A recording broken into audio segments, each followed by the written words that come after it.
ఆంధ్రప్రదేశ్ రాష్ట్ర బడ్జెట్పై ఉత్కంఠ నెలకొన్న వేళ మహిళలకు శుభవార్త వచ్చే సూచనలు కనిపిస్తున్నాయి. కూటమి ప్రభుత్వం ప్రవేశపెట్టనున్న తాజా బడ్జెట్లో ఆడబిడ్డ నిధి పథకానికి ప్రత్యేక నిధుల కేటాయింపు ఉండే అవకాశం ఉన్నట్లు సమాచారం. ఎన్నికల హామీల్లో భాగంగా ప్రకటించిన ఈ పథకం అమలు దిశగా ప్రభుత్వం కసరత్తు చేస్తున్నట్లు తెలుస్తోంది.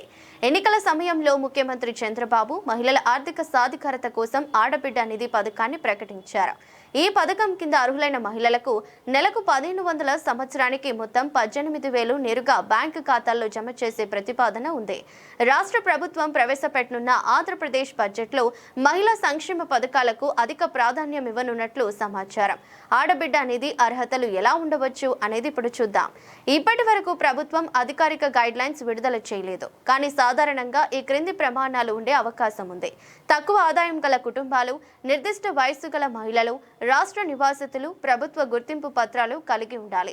అమలు ఎప్పుడు ప్రారంభమవుతుంది? బడ్జెట్లో నిధుల కేటాయింపు జరిగిన వెంటనే అర్హతలపై స్పష్టత, దరఖాస్తు విధానం, ఎంపిక ప్రక్రియ, అలాగే డబ్బుల జమ తేదీలు ప్రభుత్వం అధికారికంగా ప్రకటించే అవకాశం ఉంది. మహిళలకు ఆడబిడ్డ నిధి వల్ల లాభం ఏమిటి అన్నదానిపై నెలకు 1500 ఆర్థిక భరోసా, నేరుగా బ్యాంకు ఖాతాల్లో జమ, కుటుంబ ఖర్చులకు ఉపశమనం, మహిళల ఆర్థిక స్వావలంబన పెరుగుదల. ఆడబిడ్డ నిధి పథకం రాష్ట్ర మహిళలకు పెద్ద ఊరటగా మారే అవకాశం ఉంది. బడ్జెట్లో అధికారిక ప్రకటన వెలువడితే మహిళలకు ఇది పెద్ద గుడ్ న్యూస్ అవుతుంది. ప్రభుత్వం నుంచి స్పష్టత వచ్చే వరకు అధికారిక ప్రకటన కోసం వేచి చూడాల్సి ఉంది.